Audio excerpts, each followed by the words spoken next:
Eh, Vamos a dedicarnos ahora un poco al existencialismo y voy a hacer una referencia a Husserl. ¿Eh? Edmund Husserl, aquel que fue rector destituido por los nazis, eh, judío y que, bueno, pues profesor de todo el mundo. Y además él funda un movimiento que luego se le llama la fenomenología, o sea, el método fenomenológico, que está en la base de lo que son hoy en día las filosofías hermenéuticas, no solo el existencialismo, sino de la hermenéutica. ¿eh? Eh, Muchas filosofías del siglo XX que no son estrictamente existencialistas, pero que sí que están en lo que se podría llamar la hermenéutica. La hermenéutica tiene un gran contrapunto en el siglo XX, que es la filosofía analítica, ¿eh? Eh, a la cual, por casualidad, yo caí, digo, caí, me tocó, ya sabéis que las especialidades no siempre, quiero hacer esto, no, no, a ver, donde hay sitio, donde te llama, ¿no? Y todo gusta, en el fondo todo te gusta. Yo podría haber sido cualquier cosa, y cualquiera de vosotros. Yo hubiera sido tan apasionado arquitecto, tan apasionado pintor, tan apasionado médico, tan apasionado sociólogo, cualquier cosa. Porque basta, porque siempre se puede acceder a esa verdad que es cambiante desde cualquier ángulo, ¿no? No olvidemos perspectivismo, que Nietzsche defiende la perspectiva, el propio Freud y por supuesto el perspectivismo orteguiano. Se trata de que existen relatos, hablando de, en vez que escuela filosófica, hoy en día existen relatos que no son incompatibles. El relato de Echauri del Opus Dei no era incompatible con el relato de París, que era del Partido Comunista y que además llevarían, no llevaban ninguno de los dos porque eran inteligentes, ningún distintivo. ¿Eh? Porque seguramente no se identificaban con las opciones o políticas o ideológicas, no se identificaban, de hecho eran espíritus libres. ¿Eh?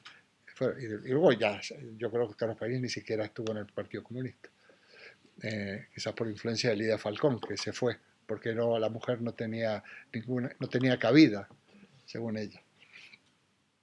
Bueno, pues esos relatos coexisten, ¿no? Bueno, Husserl, en este método fenomenológico, tiene como un lema, yo para simplificar y no trivializar, a las cosas mismas, con signos de admiración, a las cosas mismas, hay que ir a las cosas mismas.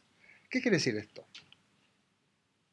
Quiere decir que la filosofía, muchas veces, bueno, la filosofía, sí, por modas o por situaciones, sobre todo cuando era la vertebración de la filosofía, una de las vertebraciones en la época metafísica, era la doctrina de la causalidad, prácticamente se dedicaban a ver qué era primero, si el huevo o la gallina. En cambio, las cosas, nosotros tenemos que ir a las cosas mismas haciendo abstracción o dejando de lado. Abstraere quiere decir separar en latín. Vamos a hacer abstracción, quiere decir, olvídate de esto. Vamos a esto dejarlo por ahora al margen y vamos a ver de qué se trata. Y entonces, es precisamente un dejar al margen. Se utiliza una palabrita de origen griego que es la epogé. Eso parece tan raro, fenomenología. Epogé quiere decir esa separación, ese dejar al lado. Ha sido traducida como poner entre paréntesis. Dejar de lado cosas que sabemos de antemano que no tienen solución. Ahí tenemos al amigo Kant.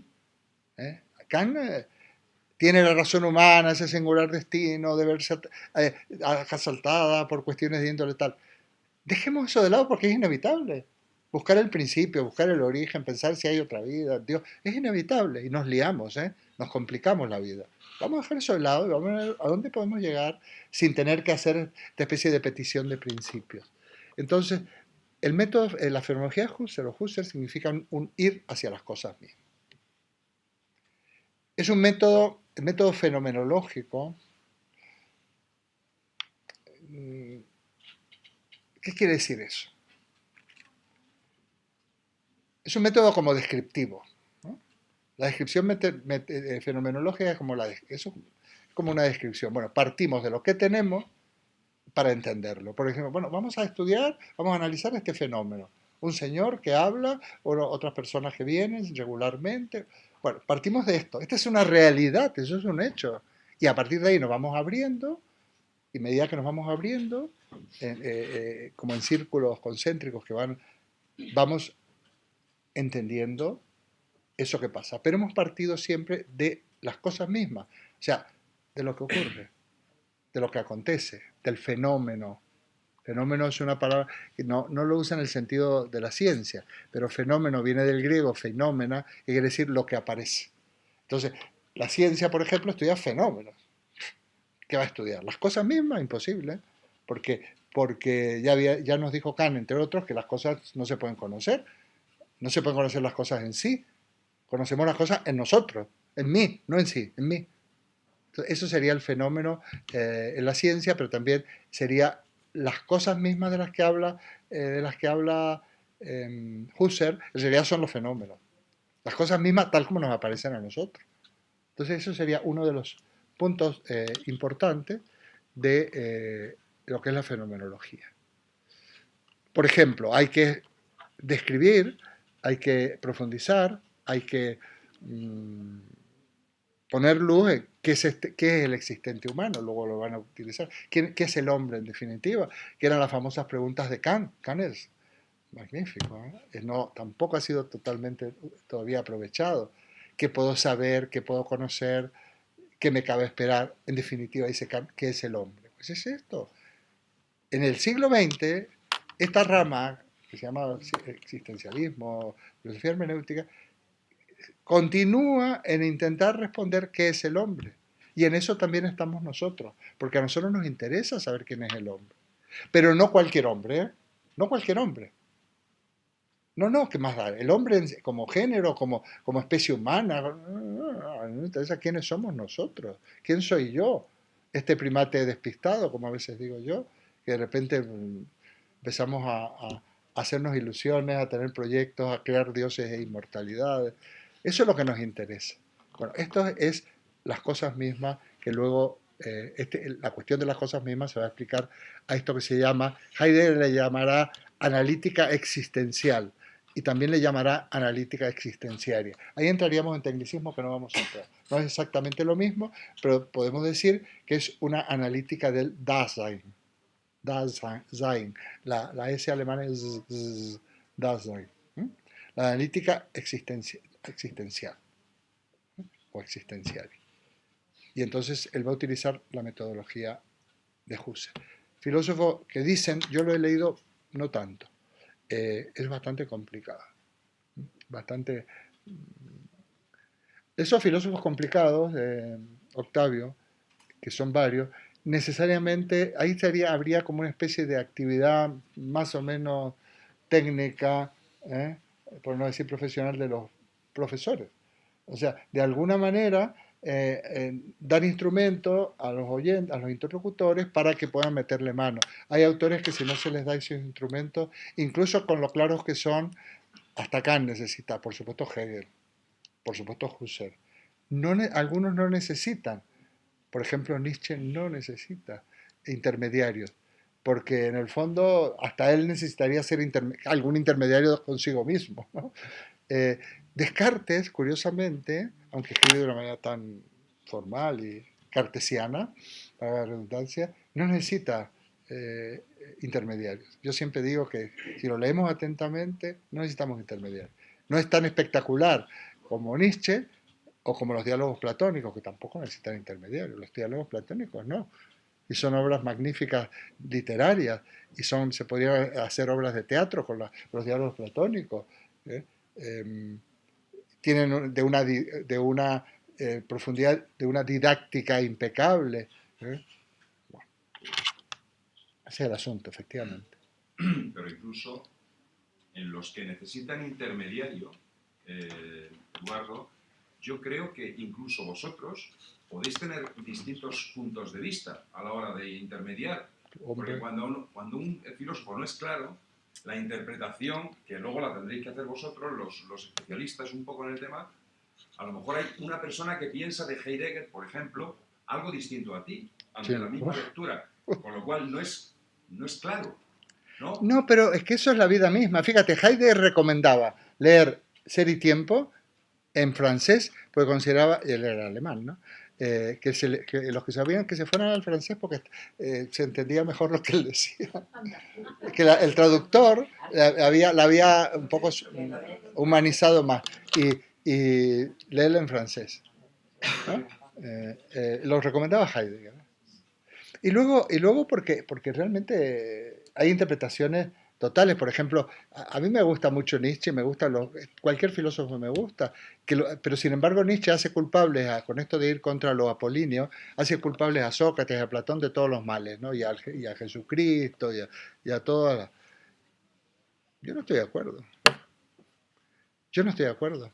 Yo hago una defensa de Platón, yo hago una defensa de aquellos que han sido muy atacados y muy considerados en las modas del siglo XX y contemporánea, que le echan la culpa a los grandes filósofos, que es como si hubiera que derrumbarlos, derribarlos, y no hay que derribarlos nada.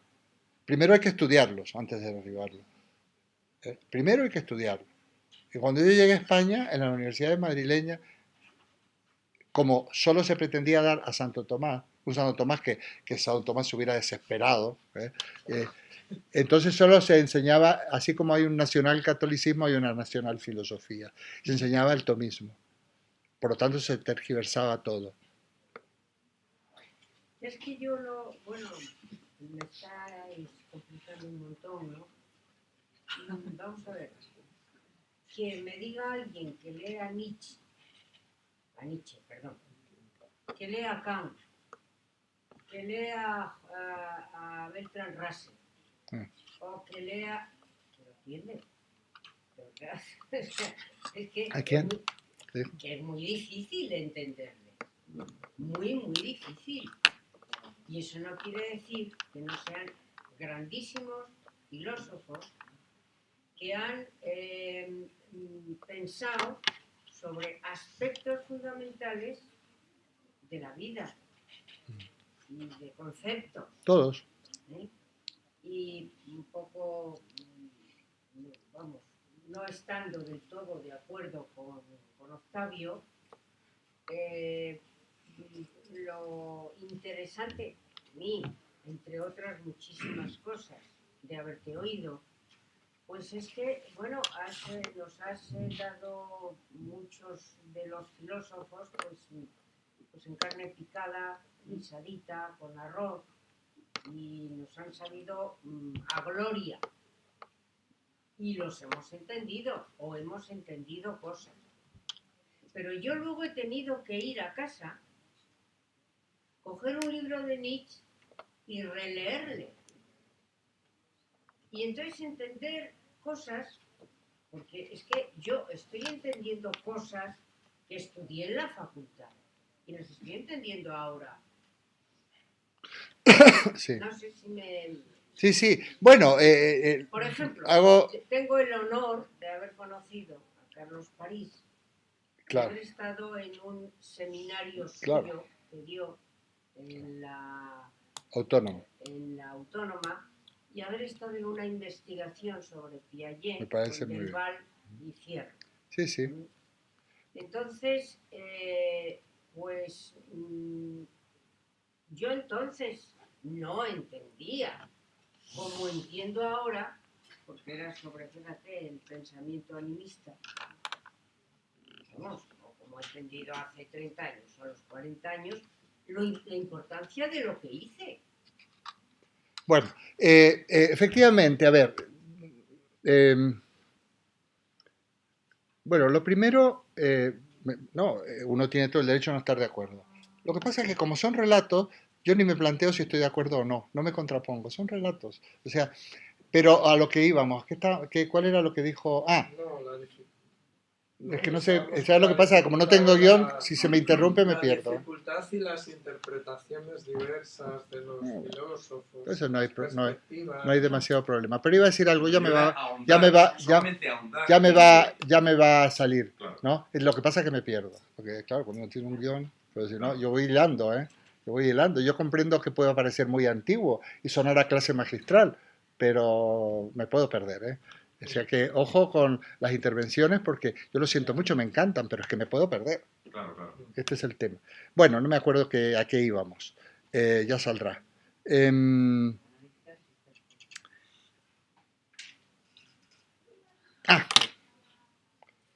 Cuando yo vengo a España había el tomismo. Entonces la reacción a ese tomismo dogmático fue pasar de Aristóteles a Descartes. Eliminar la Edad Media. ¡Hala! Esto es reaccionario. No digamos nada, nos podemos cargar todo y parece que se podía empezar a pensar desde cero. Y desde una supina ignorancia. Desde una supina ignorancia. Porque tú no puedes criticar a unos pensadores, sino cuando te toca estudiar, cuando eres joven, en este caso estudiábamos jóvenes, o sea, cuando es mayor también, te toca estudiar, te toca hacer horas para luego aprobar exámenes y luego aprobar oposición. Hay que estudiar. Hay que estudiar. Yo me siento muy español porque también siento a España muy latinoamericana y viceversa.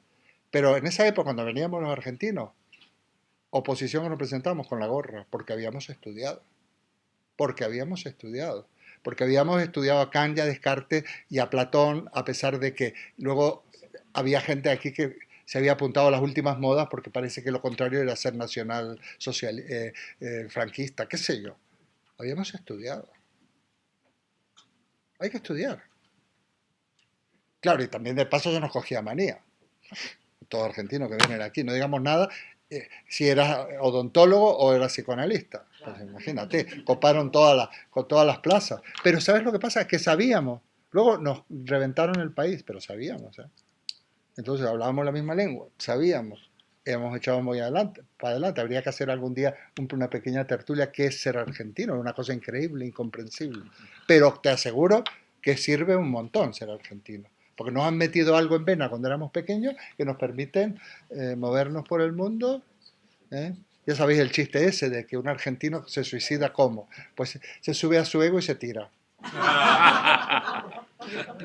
Qué bueno. ¿Y el que se dice aquí en España, lo sabes? No, ese es ese también en ¿Cuál España. es el mejor negocio? Ajá. Comprar un argentino por lo que vale y venderlo por lo que cree que vale. Bueno.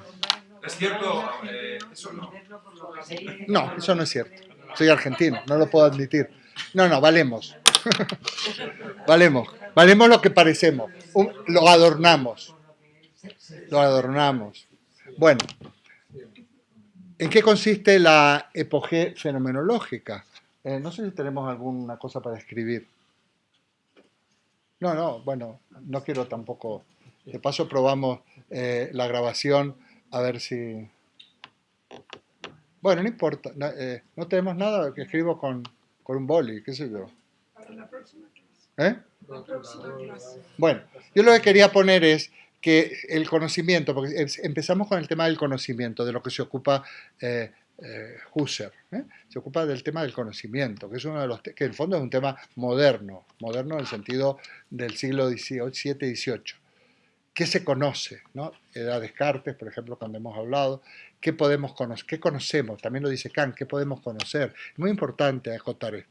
Entonces Husserl dice, bueno, partiendo de la base que la relación, que el conocimiento siempre se ha definido como relación entre un sujeto y un objeto, o sea, sujeto que conoce y objeto que es conocido, entonces en esa dialéctica se resuelve el problema del conocimiento.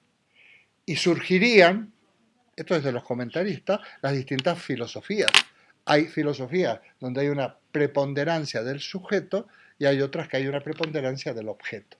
Entonces, las que habría una preponderancia del sujeto serían las filosofías idealistas, ¿no?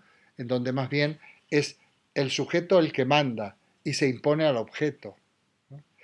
Parecería que son como realistas, o qué sé yo, que no lo son, aquellas que serían lo contrario, una preponderancia del objeto sobre el sujeto.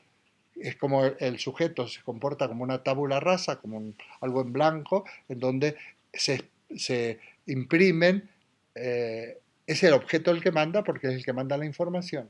Bueno, las dos cosas son... eso es así en un cierto sentido, las dos cosas son absolutamente, un poco bastante despistadas.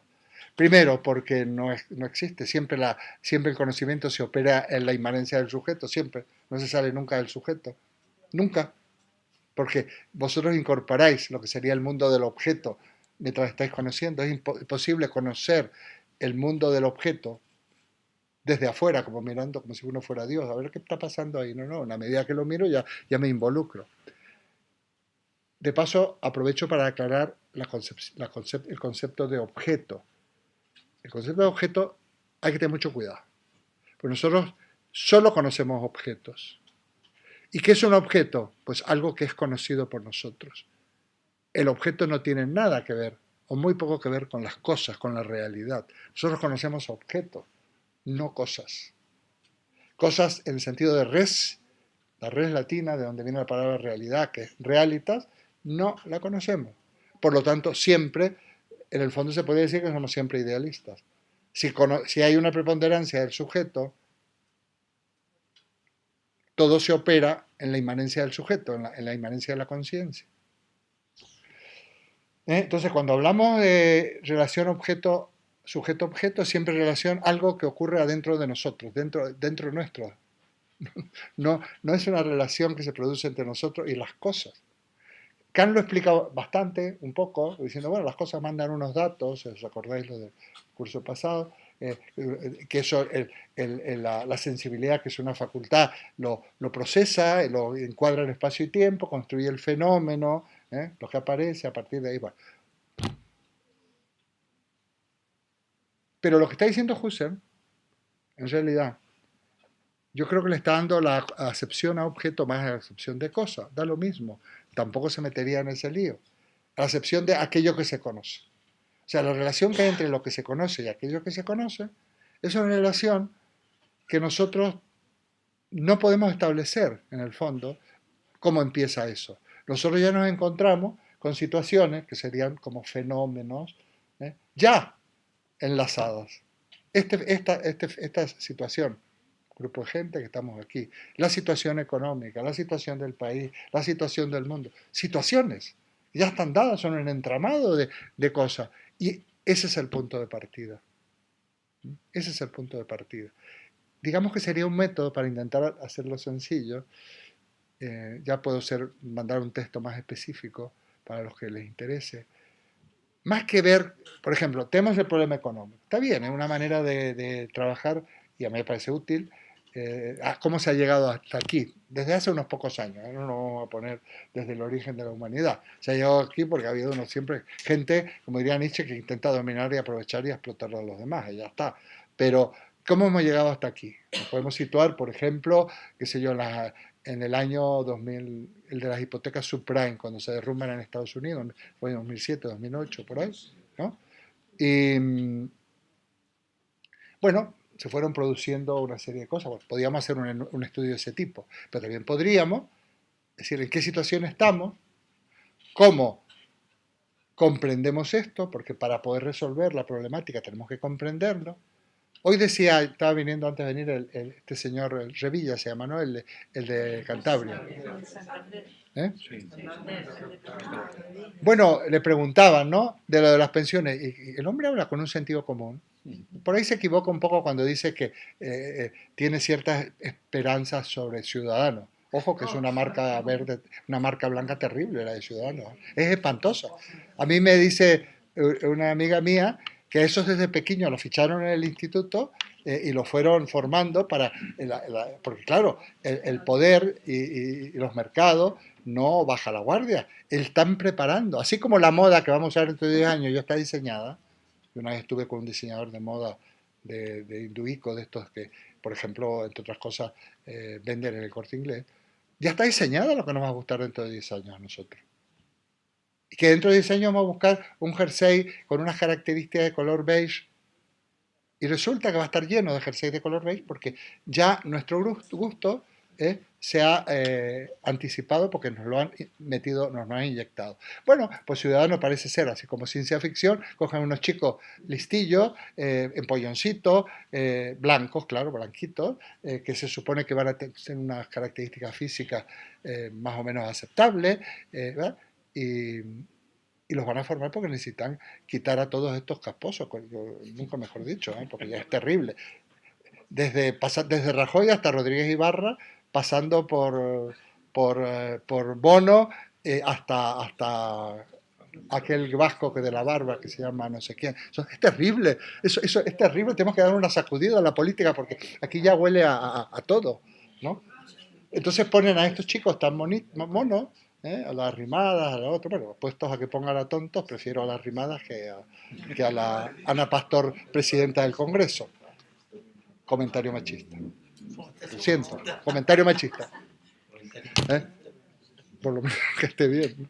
Bueno, lo voy a quitar, lo voy a editar. Bueno, en lo que vamos, estos ya han sido formados. Entonces, Rodríguez Ibarra dice, bueno, las pensiones, pues habrá que pagarlas. Es cuestión tan sencillo como que no dependan de una hucha de pensiones ni de un fondo de la seguridad social, que sean un capítulo más de los presupuestos generales del Estado. Así, al fin y al cabo, así cobramos los funcionarios. Los funcionarios, no, vamos a sufrir la misma suerte porque no aguantaría este país que las pensiones de los funcionarios fueran superiores. Pero nosotros estamos en los presupuestos generales del Estado. La hucha, si se la comen, bueno, lo que pasa es que el Estado también se puede empobrecer, pero no de los fondos de la seguridad social. Ya está.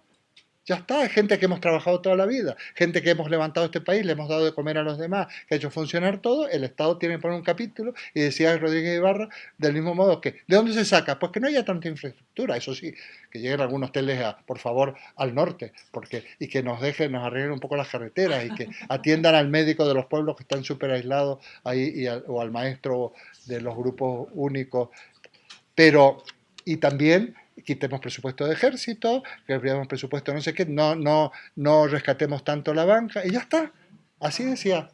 Bueno, esto hace, este señor hace un análisis fenomenológico. El análisis fenomenológico nos puede servir a nosotros para decir, bueno, vamos a arreglarnos con lo que tenemos. No nos compliquemos, no busquemos la quinta pata al gato. Tenemos esto, vamos a ir ensanchándolo, mejorándolo. Esta es mi aplicación, ojo, el método no es tan sencillito, porque esto se aplica mucho al conocimiento, y a la filosofía, y a la ciencia. Pero la epogé consiste en esto, partir de las cosas mismas son el entramado en el que se van a dar los fenómenos, y a partir de ahí avanzamos. Aunque nos abstenemos y nos tranquilizamos un poco y no tenemos respuestas tremendas o respuestas absolutas. Bueno, entonces, yo he merodeado. Esto no es el método fenomenológico estrictamente hablando, sino el cómo vamos a partir de un entramado de relaciones en las cuales profundizaremos. Muy bien. A lo mejor no digo por ahora nada más de Husserl. Hago un pequeño comentario a Heidegger y si queréis doy la palabra. Vamos a empezar con Heidegger, vamos a empezar con una obra que se llama ¿Qué significa pensar? Yo tengo textos y cosas ya un poco avanzados o puedo mandaros alguna exposición mía que no sea demasiado larga, anterior, que eso es otra cosa que se me ha ocurrido, sirva como un poco para abrir boca. Porque si nosotros profundizamos en qué significa pensar, vamos a avanzar en la línea de qué es el hombre. Mirad, Heidegger es muy interesante para que veáis cómo funciona el método fenomenológico. Heidegger, yo no sé si está aplicando, él no es consciente, está aplicando el método fenomenológico. Lo que pasa es que este fue su maestro y dejó una huella profundísima en él. Heidegger dice, pues lo vamos a retomar, y con esto termino. Para saber qué significa pensar, en una conferencia científica, hay que pensar. Es preciso que pensemos. Pero hay un problema, dice Heidegger. Yo me lo he escuchado en alemán. Hay un problema. Es que no pensamos. Ustedes no piensan. La ciencia no piensa, murmullo. Estamos pensando. Entonces, bueno, ¿qué significa pensar?